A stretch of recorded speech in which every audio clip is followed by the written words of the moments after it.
I've been thinking about composting for a while. Just the idea of turning my own waste into my own plant food would be really dope and really sustainable. So that's what this new part of the journey is all about, composting.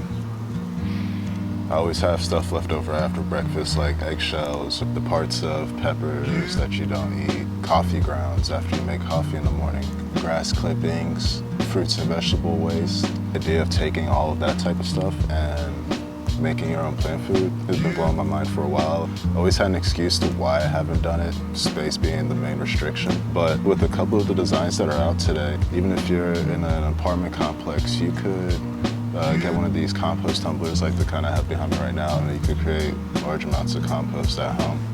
I just got this compost tumbler today. I like the design because it's contained. It makes it a lot harder for pests to get to. I have an army of squirrels over here laying siege to my orange tree, and I know they're gonna wanna mess with my compost. It was a good idea for me to have it in an enclosed space. The tumble aspect of it, being able to rotate it without a pitchfork or a shovel, it kind of simplifies things. And the design is pretty compact. It's gonna fit right over next to the trash cans. But instead of going into a landfill, it's gonna come right back into my garden, which is the best part about it.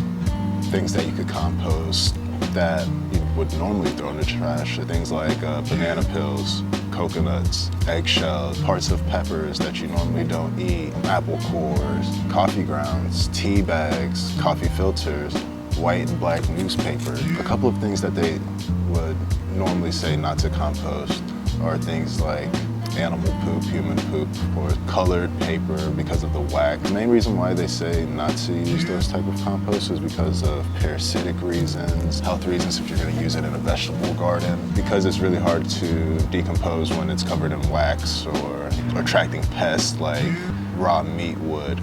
But those are all things you're going to want to be very cautious of adding to your compost pile, or at least a percentage of the makeup of your compost pile. It's going to make it very hard to decompose if, you know, all of the meat that you put into your compost has gone rotten and it's attracting a bunch of other stuff that you don't want in there, or disease that could spread to your garden if you was to spread that compost in there. So there is somewhat of a science to it. You want to be very careful, but the compost that you produce is going to be spectacular.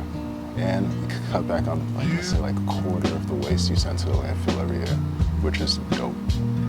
So I'll show you how to put this thing together, and then let's christen it.